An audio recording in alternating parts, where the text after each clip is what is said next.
Welcome to the biggest REWILDLIFE video yet. This is going to be a really detailed one, and it's an accumulation of everything that I have been doing in my last few videos, putting everything that I've learned into practice. As you can see, I'm down in the river right now, and I'll explain why that is very soon. But for the last few weeks, I have been super busy planting nearly 1,500 trees, and by the end of next month it'll be 3,000. I've been creating habitat for invertebrates. I have been putting up bat roosting boxes, and I have been putting up nesting boxes for birds, which it turns out there's a little bit more to than I thought.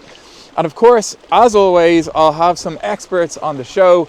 I'll have Richard from the 100 Million Trees Project, who will be going through that wonderful and ambitious project in Ireland, and Niall Hatch from BirdWatch Ireland. You may know him from his fantastic podcast, In Your Nature. And he's going to be talking to us in great detail about nesting boxes and how you can help birds coming into spring. But right now, let's jump in and see everything that I've been up to. If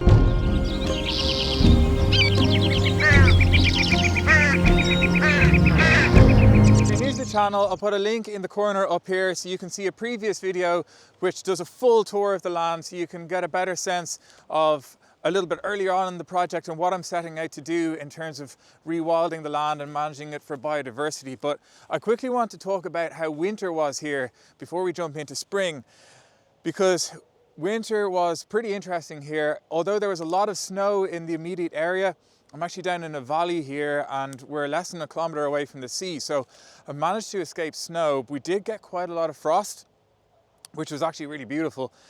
But we had two big storms, and I only lost a couple of trees here on the land, and only small trees at that. However, we had super heavy rain, and that obviously impacted the river. It was really interesting to see that the river came right up to the banks. I'll show you some comparison shots to what the river normally looks like and how big it got on the days after the big heavy rain, and snow melt further up the mountains as well contributed to it. But along with the super heavy rain came tree debris that had fallen further up the river, and some of that was really substantial, and you can see that here. So this huge big log appeared after the first storm. This used to be a kind of semicircle shaped beach, I suppose you'd call it. This log appeared first, which is actually really beautiful and already has quite a lot of growth on it. I think it was down already and just moved further down the river. However, after the second storm, all this arrived, and that is mostly non-native pine, so Sitka spruce and things like that.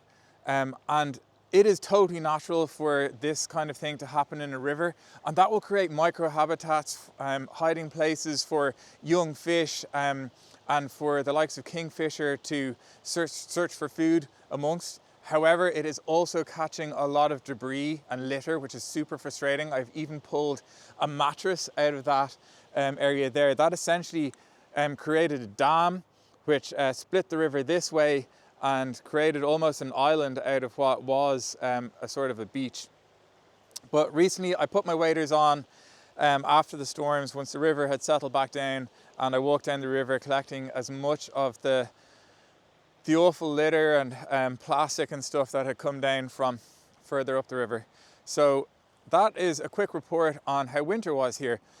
But let's look around and see what I have been doing to prepare for spring, because I've been doing a huge amount, and the first thing I want to show you is actually what I have been doing for bats. In my first ever interview on the channel, and I'm going to be referring to all my other videos during this, because at the end of the day, this video is about what I have learned through all my other videos and putting that learning into practice. But I interviewed a lady called Susan Kerwin over in Limerick. She founded Bat Rehabilitation Ireland, and she taught me all about Irish bats and what we can do to help them. She's incredible. She goes all over the country rescuing bats who've been injured, or bats who are in a vulnerable situation, like in a house that's about to get demolished or something. And she brings them back to her home, and she rehabilitates them and then drives them all the way back to that location so they can continue their lives. But she taught me about bat roosting boxes, which I have put up a few of here. And I also put up a post specifically to put those on because I didn't have a tree that had the right orientation and setup. I also didn't have a wall that I could put them on. So I put up a post in a really key spot, which is in between two trees. I didn't want them too deep into the branches and leaves of trees because the bats won't be able to access them, won't be able to find them. So this is a nice exposed point, and I put 2 bat boxes on, and the reason I put 2 on at different orientations is so that if one of them gets too warm, the bats can leave and go around the corner to the slightly more shaded one, so they can kind of control temperature and move around. So it'll be really exciting now to see if any bats roost there, and we can watch them and get some great footage of them. And I want to give a shout out to connecting to nature.ie and BirdWatch Ireland, where I got those boxes. I'll talk to you a bit about BirdWatch Ireland later in the video, but connecting to nature.ie have some amazing products. I don't have any affiliation with them, but I think it's really important to give a shout out to any organisation that, like me, are doing their best for Irish nature. So moving on to the next thing that I've been doing, a quick little point, I want to talk about Irish bees. The honeybee has kind of become the poster child for biodiversity issues and for green issues. However, I don't want to get honeybees, and that might come as a surprise because that's what a lot of people will do, is introduce honeybees, and they are great pollinators, don't get me wrong. However, I met Brian Murray in another video, and he is an expert in bees. And he explained how if you introduce our one native species of honeybee, it's going to impact the 102 other kind of native Irish bees that we have, because they will come in such numbers that they will massively compete for the food sources, because they all share the same food source, and massively reduce the chances of you having that biodiversity of all the other 102 amazing Irish bees that we have in the country. So I've made the decision, because it's easy to buy honey, not to have my own bees and therefore my own honey, which is totally fine, my own honeybees that is. So I've been trying to start to build accommodation, I suppose you could say, for those native bees. I found this tree stump, which is really cool, old and gnarly, and I actually started to drill holes into it on this side. However, after clearing a bit of bramble, I noticed that actually there are loads of holes on this side already, which hopefully you can see there, which is a great indicator that without me doing anything at all, there are already plenty of bees, of native wild bees on the land. So yeah, go and check out that video with Brian Murray if you want to learn all about the 103 bees of Ireland, including the honeybee. And apparently we also have thousands of wasps, which is just mind-boggling. Really interesting chat with Brian. So the biggest thing that I've been doing here on the land is I have planted nearly 1,700 trees, and by the end of next month I'll have planted 3,000 trees. 3,200 trees, I think. So big numbers, which is absolutely brilliant, but I'm doing it now because obviously they take a long time to grow, so the sooner I get them in, the better for me to be able to see any kind of impact that they may have. So I've been planting in 2 different ways. One is the traditional method, where I plant them roughly kind of 2 to 4 meters apart, depending on species. And I've also been planting the Miyawaki method. You may have seen I made a video before about the Miyawaki method if you want to learn more about it, but it's basically planting trees closer together so that they grow a bit faster. But I just want to show you the traditional method first, because what I've been doing to prepare the land for that, I mentioned before, I'm trying to avoid bringing any heavy machinery in where I can. So what I did do was hire a walk-behind sickle mower just to cut the grass back and allow me to get down to the soil. I also used an electric strimmer in a lot of places just to get down that little bit further and allow me to get these whips in the ground. Now, I have, as I just said, I put 1,700 trees in the ground in the last few weeks. However, they are all whips, so they're all basically just sticks at this point. There's no leaves on them or anything yet. Well, they're starting to come in on some of them. So it's going to be really hard for you to see them, so you're just going to have to take my word for it. But in this location here, you can see anywhere there's a bamboo stick, that is a young native Irish tree. Everything that I've been putting in the land is, of course, a native Irish tree. I've got about 14 species in here. Of the bigger species, I've got Scots pine, or 2 kinds of oak, alder, and I've got everything in between: spindle, hawthorn, blackthorn, and I've even got native apple and stuff in here as well. Lots of this is a alder, which is a big drinking tree. I don't know if you can see that little whip there. That's the size of all the trees here. That's a big drinking tree, so that I have down in closer to the river where the soil is a bit wetter.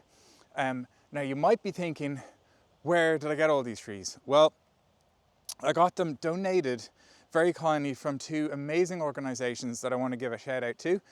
The first is Trees on the Land. Trees on the Land donated 200 trees, which I so appreciate. And I planted those in the traditional method, as I mentioned, so quite spaced out, and I planted them across 2 sites. So that was the first 200 native trees from treesontheland.com. Do go and check them out if you haven't heard of them, and I really, really appreciate those 200 trees, so thank you so much to Trees on the Land. And the second organisation that donated the other 1,500 trees so far is an amazing project called the 100 Million Trees Project, which was founded by siblings Richard, David and Tina Mulcahy, with, as the name suggests, the super ambitious plan of planting 100 million trees across Ireland. And they are looking for, what they don't have that they're looking for, is land to plant those trees on. So when I found the project, I made the decision to donate 2 600 square metre plots of my land to their endeavour. And this is the first of those 2. The second one is going in about 2 weeks. So I had to do a little bit more to prepare the soil here. You can't see right now, but there are 1,500 whips in there. And over there is my original Miyawaki, very small Miyawaki test project that I did a few weeks ago that I managed to make a video about. And the whole idea is to expand this hedgerow into what will eventually become a native woodland. And I will be fencing it, don't worry, I will be fencing it in the days to come.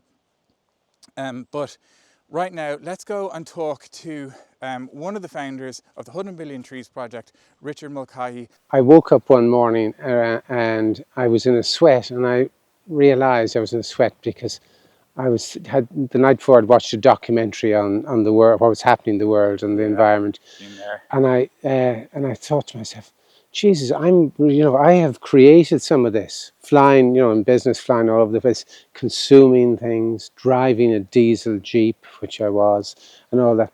And I said, before it's too late, I have to try and do something. So anyway, I thought to myself, trees are such simple things. In Ireland, you can throw a seed on the road and it'll grow. We have an amazing climate. Yeah. And I thought, why don't we plant some trees? And I said, well, we could plant 500,000 trees, it wouldn't make any difference. Or 1 million trees, it wouldn't make any difference. But what if we planted 100 million native trees? It's so ambitious. It's amazing. But you know what? If you don't set yourself, a high bar, you're at nothing. Yeah. So anyway, I rang my brother David, who's he's a cardiologist, and I said, listen, you're winding down from work. I have a little project for you. A little project. So he told me to go to hell when he heard about it. But then he got on board, and then my sister, who worked for the Council of Europe, she was just retiring. Yeah. And she's a brilliant organizer, and Tina. So we all agreed, let's go for this. Let's try and make a difference. Well done. I have to say that there many people who are in the same boats as you, likewise myself, who've watched documentaries like that and thought, wow, we really must do something. I wonder what someone else will do, or I can't as an individual necessarily do anything. But you woke up and said, I am going to do something, and went about starting planting. So talk to me a bit about the structure of the whole 100 million trees project. We decided we would start off with a mini project by planting 20,000 trees in small copses, and what we would do is we would record every single planting to understand what the issues were. Yeah. And we would then, from that, then the project would evolve.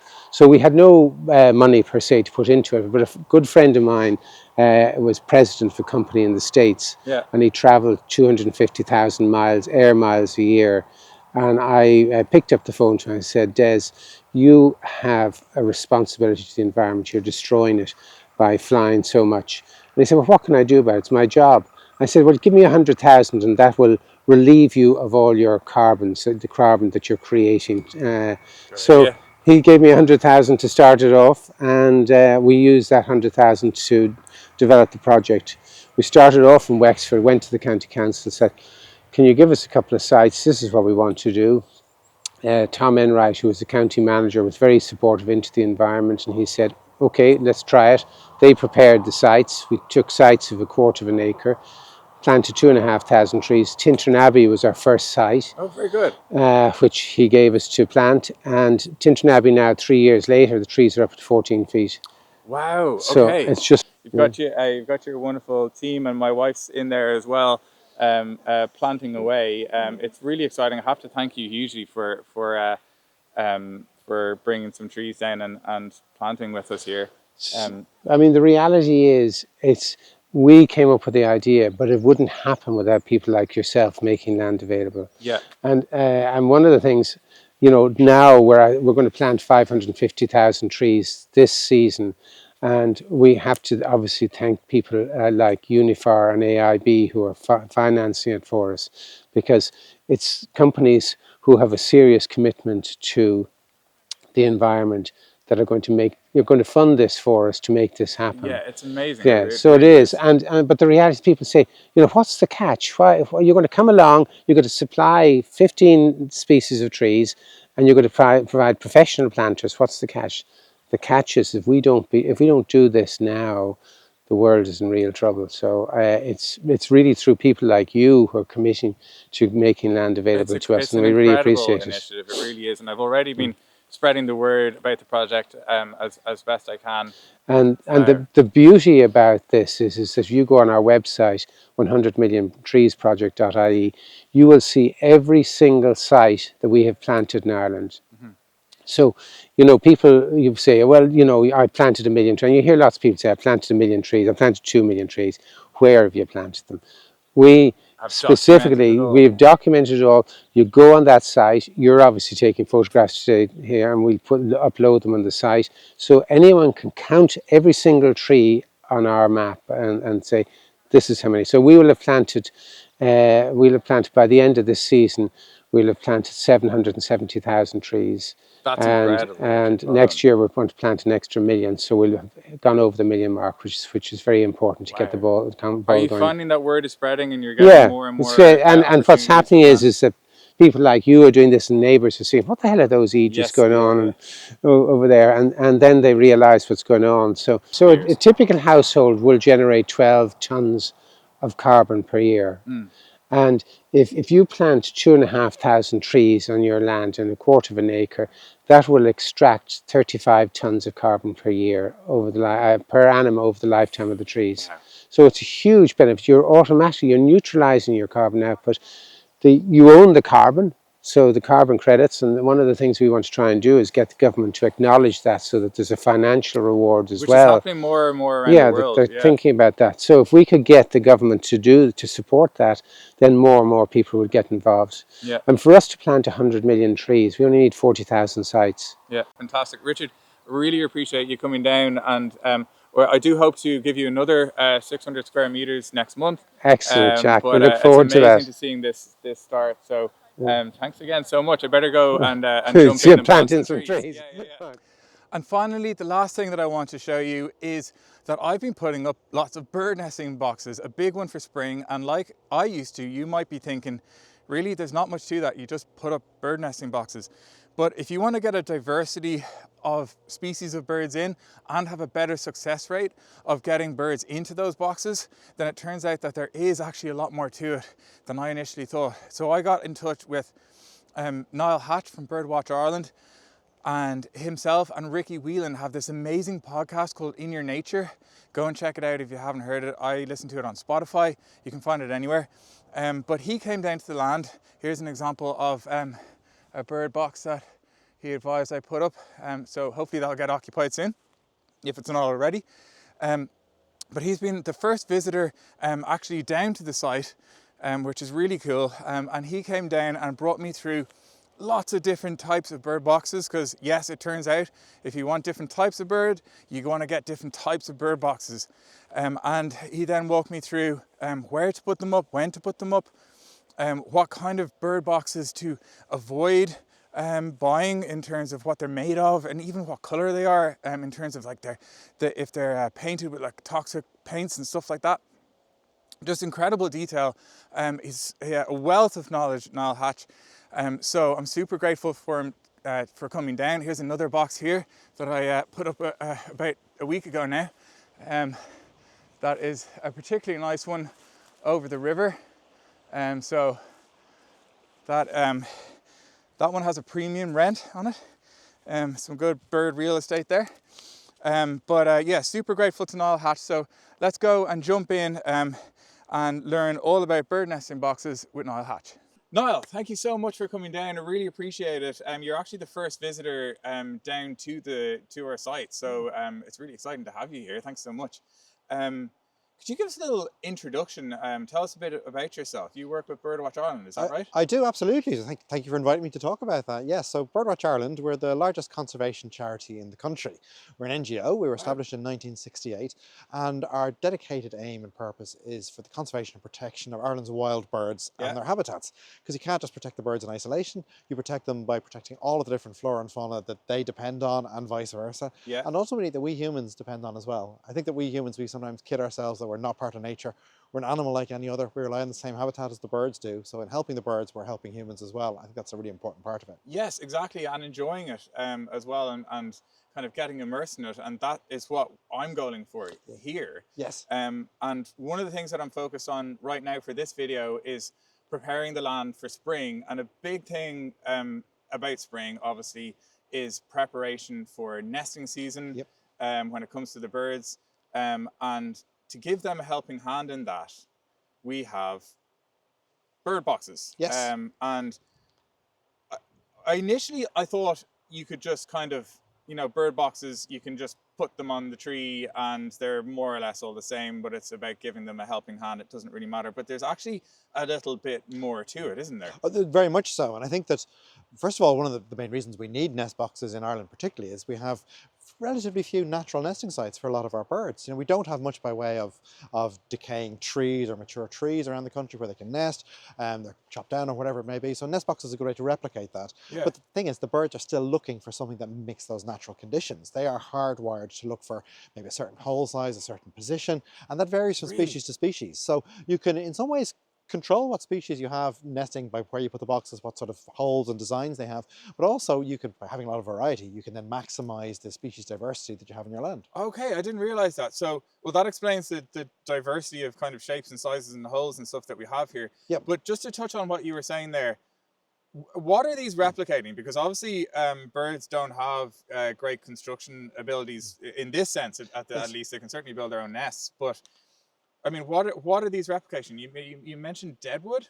Yes, so nest boxes are generally used for birds that would nest inside a cavity. There's many other species, members of the finch family, for example, crows and so on. They build nests out of twigs and sticks that they put in the branches. They're open to the elements. They may have leaves over the top, but they have no interest in nesting inside a cavity. So they won't use nest boxes. Nest boxes usually are for species, classic ones would be blue tits, grey tits, coal tits, sparrows, birds like that like to nest inside a cavity. Now, traditionally that would be maybe where branches fall off a tree and a hollow has developed and it's decaying in the middle and they would go into that dead tree. Very often these species would have evolved with woodpeckers beside them all across Europe. They would excavate holes. It's only quite recently in Ireland we've started to have woodpeckers on the scene making natural nest cavities. So given that Ireland has pretty much the lowest level of tree cover in all of Europe, and very little of that is native woodland, and very little of that is actually dead wood standing. Anything we can do to help birds finding cavities, it's important. The time of year obviously is very important when it comes to putting up your nest boxes. When should you be trying to get your boxes up for the birds to get into? Ideally, you want to have them up in the springtime. So you want to have them in February into early March, that kind of time, mid-March. That's a good time to do it. Yeah. The birds may not use them until, in some cases, April, May, or even June. Okay. But the fact of it is that they will be prospecting for nest sites long in advance. Fantastic. Well, we have a look at some of the particular ones we have here. So, I mean, the likes of perhaps this box, I kind of consider this to be, you know, when I hear the word bird nesting box, this is what's in my head. Yes. But I do notice that, you know, there are differences in these, and certainly there's a very small difference in the size of the holes there. Does that kind of thing matter? It does. It does. I mean, beggars can't be choosers, so it's not an exact science. But the fact is, the larger the hole, the larger the bird would fit in, and I will exclude the smaller birds because they'll choose the hole size that I suppose will prevent the species that are more dominant over them from accessing the hole. Yeah. So for a bird like a blue tit, this would be a classic type of blue tit box with a hole there in the front.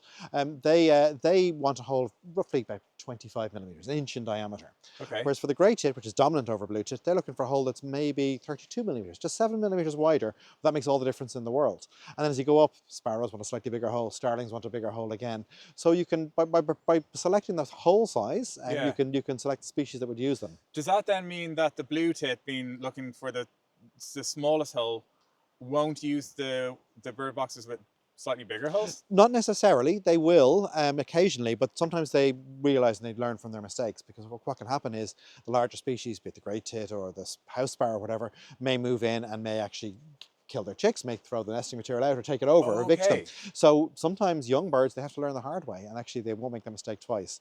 So that's sometimes how they would do it. And I know that the box designs, you know, in many ways it just has to meet certain basic requirements. Sometimes you see some ones that are on sale that are made of things like wicker or half a coconut shell or something like that. Yes. And you know, they may be aesthetically pleasing, although even that's debatable, but they're useless for birds. They don't want anything that has loads of gaps where the air and the rain can get in. They don't want anything that's going to be too chilled, anything like that. Okay. So that's what they want. They want basically a fortress. So using this box here as an example, it's a nice basic shape. Doesn't have to look too flash. Doesn't have to mimic a tree or anything like that. Looking for something that's good and solid. Yeah. You're looking for something that has the hole quite high up on it. Yeah. Very nicely, what you're looking for is you want to have a sloping roof, and that's so that when it does rain, which it inevitably will in Ireland, of course, during the breeding season, the water will fall down past the hole and it won't fill up. It's just going to run off. Yeah. And ideally as well, you want to have drainage holes in the bottom of the box, so that when it does get damp, it will air dry through there. Yes. And you want to have it located in a place as well where a box like this is a bit of a fortress. It's hard for anything to get into it, but you want to have it in a place where the youngsters won't be vulnerable when they're leaving the nest, because that's when they're most vulnerable. So a bit of shelter. So if I want to perhaps watch the birds nesting from my house, or maybe I have a smaller garden, but I'd love lots of birds nesting, can I just put these 3 boxes on the same tree together? Or is that a no-no? No, no, unfortunately, because what will happen is the birds will see that as potential competition. So, and it depends on the species itself. So a blue tit and a robin don't really see each other as competitors. Their nests are quite different, and they eat different foods, so they don't mind being relatively close to each other.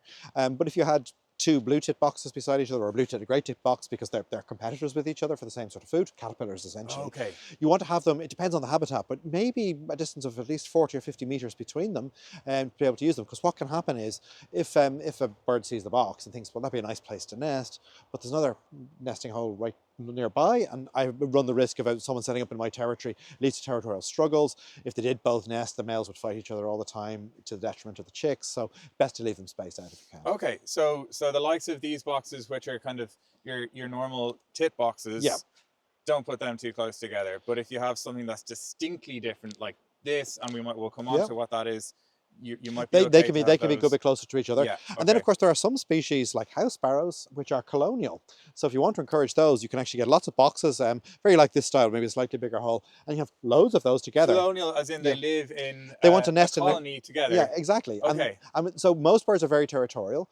Sparrows aren't. They like to nest in groups together, and studies have shown that the larger the colony, the more productive each pair is. So there's something about that that may lead to greater fitness of the whole flock. And so so people who are deliberately trying to attract those birds, sometimes they will put nest boxes very close together, knowing that the blue tits and the other birds won't nest there, but the sparrows probably will. Yeah. So that's something that can be done. I've even seen nest boxes with actual chambers constructed in them, different entrance holes. It's like a block of apartments for the sparrows. Oh, very cool. Works very well, but they're the exception rather than the rule. Most birds are quite territorial. On house martins, so if we were to look at something that people may not recognize as much, and when I initially saw this one now, I thought this might be swallows because it's got a swallowness to it. But this, as you say, is designed for house martins. That's right. And straight away here, these are two nest cavities sitting side by side. So two families can move in here. Yes. Where might one put this? So the house martin, it's very specific in where it wants to nest. It's a member of the Yeah. swallow family, but unlike the classic swallow, the barn swallow, which nests inside a building like a porch or a shed or a garage or indeed a barn, Yeah. house martins, they're the ones that nest on the outside of a building, usually under the eaves of a house. Like swallows. Well, no, swallows are always inside. So the Oh, house sorry, martins are always okay, yes, outside. okay. So they make so a swallow nest. It can look quite similar. It's made of in the case of the swallows, it's made of a mixture of mud. They make bricks out of mud and saliva. Yeah. And make these bricks. And the swallows put grass in it. The house martins don't. The swallow nest is more open and cup-like because it's less exposed to the elements. The house martin nest is just a very small little entrance hole in the top, and then they slip in there. They build them themselves very rapidly, but sometimes those nests will fall down. It's quite a fragile construction. Yeah. And so putting up a nest box like that, or nest cups, let's call them, it's a great way to sort of get them, kickstart them when they arrive back in migration from Africa. But also what it can do is it can encourage others in the flock to actually nest alongside. So like the sparrows, they're colonial. Yes, And I so see. they'll actually Okay. nest beside them. So they'll build their own nest. Nearby. So Yeah. these two families might get lucky and get a prefab, Yes. but the neighbours moving in might have to build their own house. Yeah, and yeah, exactly right. And then you Yeah. can have a whole colony building over time, and they always return back to the same place where they themselves were hatched. Oh, So very good. So they have because So the same family of once many they're generations in, going back and okay, forth. Yeah. that's very good. And on martins, I have this bank here Lovely, yeah. running alongside the river, and we have noted before that there are holes in the summertime or coming into the next few months that we think perhaps are sand martins. Is that likely? Well, it's certainly very possible. I mean, it looks to be perfect for sand martins. It's nice and high. It looks like it'd be very hard for any predator to get next, nigh or near those nesting holes. And sand martins, again, a member of the swallow family, so related to the swallow and to the house martin, but they don't use nesting boxes at all. They excavate tunnels exactly in banks like this. Fantastic. And so they make these tunnels, they lay their eggs down the bottom of them, and they also nest in colonies. So you get them in big groups, strength in numbers, and they love rivers particularly because they're great conduits to get from A to B, especially through woodland, Yeah. but also lots of insects will gather, mayflies and so on, and come up Yes. off the Yeah, water, yeah, and that's the main food. Yeah, we do get mayflies here. Yeah. And are there any other perhaps water birds that nest in holes like that? Well, the classic one I think you have a good chance of getting here would be the kingfisher. Now, who wouldn't want really? that? Yeah, like that love wonderful that. flash of electric blue and orange that goes along the rivers.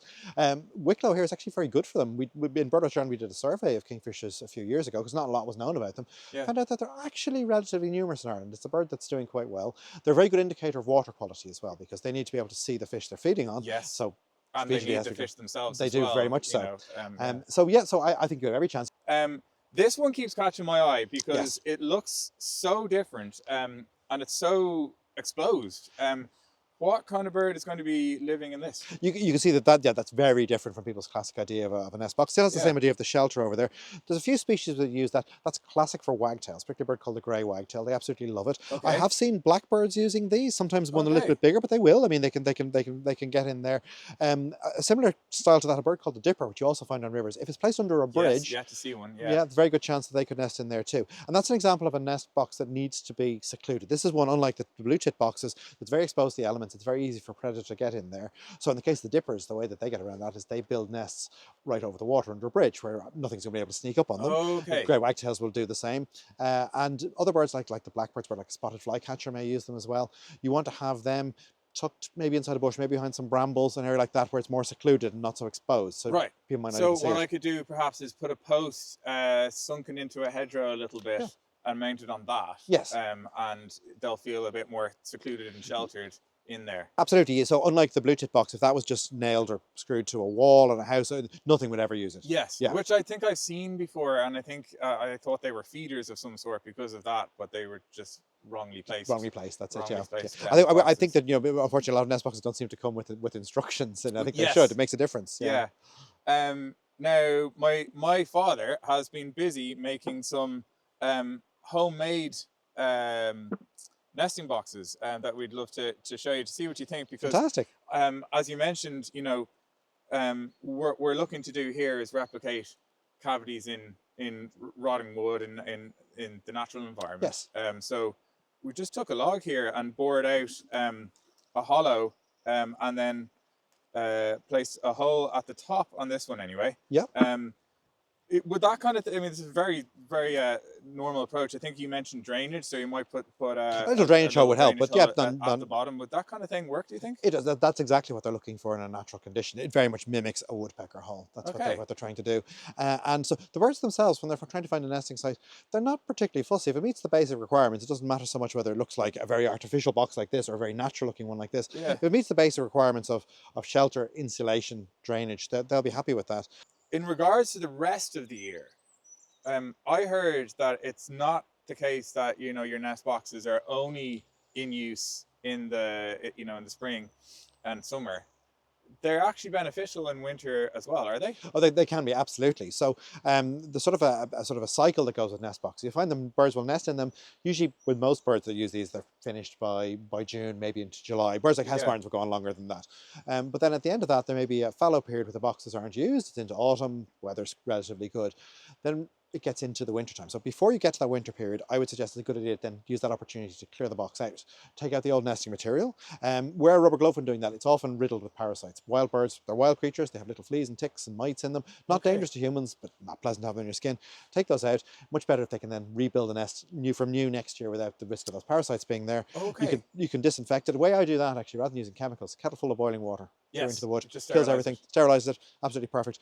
And then do that in the autumn when you're sure the birds have gone.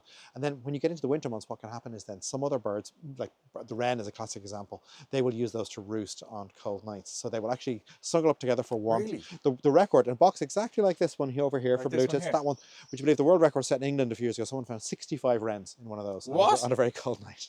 This blue tit box, 65 wrens were found crammed into it. It shows you how tiny they are. To get through the winter. That's amazing. And it's an amazing example of how birds that would normally be quite antagonistic towards each other, when needs must and their lives are on the line, they can suddenly cooperate and share that body heat. So the wren is a classic example of that. And I've seen them using house martin nest boxes, particularly, or even natural house martin nests as well. Yeah, they'll use those too. So it's a good one. And on that, so we made this one, but I have seen I've seen them around. This is an idea for a roosting box. Yeah, it's great. A great idea. So rather than the hole being up top, as you have normally, like in this one, where the air might escape, it's down low, so the warm air is up top. Yeah, absolutely. And then inside we have a little perch, so they can sit there in the warm air to get through the winter. So this is not for nesting, but for keeping warm. Yeah. Finally, then we have this really unusual box that you have over beside you here, which I believe is in scarcity now, in terms of the habitats that these birds would normally go for. What kind of bird would use this big box? So it's, as you can see, it's completely unlike the other ones we have there. Very specialist. This is for a bird called the swift. Which is a species that we in BirdWatch Ireland have become very concerned about, and we dedicate a lot of work now to trying to save the swift. Yeah. The swift is a bird that nests mainly in urban areas, and we're not fully sure what they did before human beings came along on the scene, because now they almost exclusively nest inside human structures. So they often nest up inside old church towers, and in the gaps in the brickwork, just behind soffit boards and eaves and gutters, places like that. Always inside a structure, but just inside. And they have some quite interesting requirements, and one of the things they like to do is they like to nest in colonies. And one of the biggest problems they've had, one of the main reasons they're declining, is that modern buildings, they have fewer little holes, little gaps in the brickwork. Yes. Or when churches, after hundreds of years, have suddenly been renovated, they block up all the holes. And these birds, they're nothing but a benefit. They don't want to get inside the building. They just want to be just inside the ledge. They hoover up lots of insects. They're a very aerial bird. They want to be up very high too. So we realised, well, actually, if you put up lots of these boxes in urban centres, in towns and cities and villages, often on public buildings, some supermarkets as well are doing it now, that will attract in these colonies of swifts. They hoover up all the mosquitoes and the gnats and everything like that, and they really thrill people. To me, the swift is the sound of summer. It's a bird that superficially looks a bit like a swallow. People often confuse them. Actually, completely completely unrelated. So the swallows, would you believe, are actually related most closely to larks, bizarrely. Really? They're nothing like each other. The swifts are related to hummingbirds, which we don't have in Europe, Oh, wow. but the same group. And what they do is that the one thing they have in common is they're very good flyers. So the swift, it's an amazing bird. It's the last of our migrants to arrive to it each summer, usually in May. Yeah. They go into the nest, they return to the same place they were before. They'll stay in there until around August, and then all of a sudden the chicks have to leave. Big long wings, dark bird, almost black looking with a white throat, big long sickle-shaped wings. Yeah. And that chick, it appeared at that entrance hole. It's been doing push-ups all summer on its wings to build up its flight Building muscles. up its muscles. And then in some stage in August, one evening it just goes, I have to get out of here. It's time to go. And that hole slightly angled down, as you see there, that's to allow the swift to just fall out of it. To just drop. It just drops out and it opens its wings and rights itself. And so most birds, like your blue titty or robin, when they make their first flight, maybe last a couple of seconds, they crash in the bush. They'll be, yeah, exactly, yeah. The first flight of that swift will last for maybe 3 years. What? It'll leave the nest, head to Africa, and won't land. Wait, you're saying this little bird, because they're not big, they're, you know, what kind of weight would they be? Oh, they're not many. They're maybe 30, 40 grams, that kind of weight. Yeah, Okay. not much. And they will leave this nest, set off on their migratory journey to South Africa. Yeah, they wander all over sub-Saharan Africa. Some go, so they just mill all over the place, leaving their parents behind for another few days. So they head off to Africa. Nobody shows them the way, and it's maybe 3 years before they reach sexual maturity. And so come back. They come back, and they won't have landed in the meantime. In this same box. Yep. And they haven't touched the ground in that time. Touched the ground in that time. That is unbelievable. Is there any other bird that does that? Nope, that's the world record holder. Yeah, I'm not surprised. But do they land to feed? Do they land to they feed on the air? Drink feed in the air. They They don't even need to drink. So all the moisture they need, they get inside from the blood, basically, of the flies that they eat. So birds have this amazingly efficient water retention system. So they need very little water. They eat flies. They sleep on the wing. It turns out that they can turn one side of their brain to sleep and the other one's awake. So one eye's working, one eye's not. And they mate on the wing. The only reason they're still tied to our mortal terrestrial realm is because they have to nest. Yeah, this one and this is for access for... It's access for humans for cleaning it out at the end of the season. Cleaning it out. It's not for looking into. into. Taking a peek. Exactly. And actually, it's actually, would you believe, illegal to take a peek inside a nest box. It's against the Wildlife Act. That's a factor. Yeah. So how can we kind of observe the birds when they are nesting? I mean, we can't get up close, can we? No, ideally not. No. I would say there's one way to do it. Obviously, when the chicks hatch, you'll see the parents coming back and forth with food all the time. And that in itself is amazing. And then waiting for the moment the chicks are ready to leave, camera very quickly. Now, we do see more and more people using camera nest boxes. So a nest box with a camera built into the roof of it. And often they work very well with ambient light. And they can be great. It's a great way to enthuse children, especially about this. I will warn you, you could lose hours watching the screen, though. It's very addictive. But obviously, they're not causing any disturbance to the bird, provided that the camera was installed long before the bird started nesting. They're not aware anything is there. You don't want to have one that has bright lights on or anything like that. It has to work with ambient light. But when you have those in, that's absolutely fine. Noel, could you tell us a little bit more about BirdWatch Ireland, where people can learn more about it, and perhaps if people want to get involved in BirdWatch Ireland in some way, where can they go? Well, so the first port of call is our website, birdwatchireland.ie. We're also very active on social media. You can find all sorts of things there about the work that we do. Also surveys that you can take part in. There's so many things that you can do to monitor the birds, send us data. It becomes really exciting. Great to get families and kids involved, particularly with that.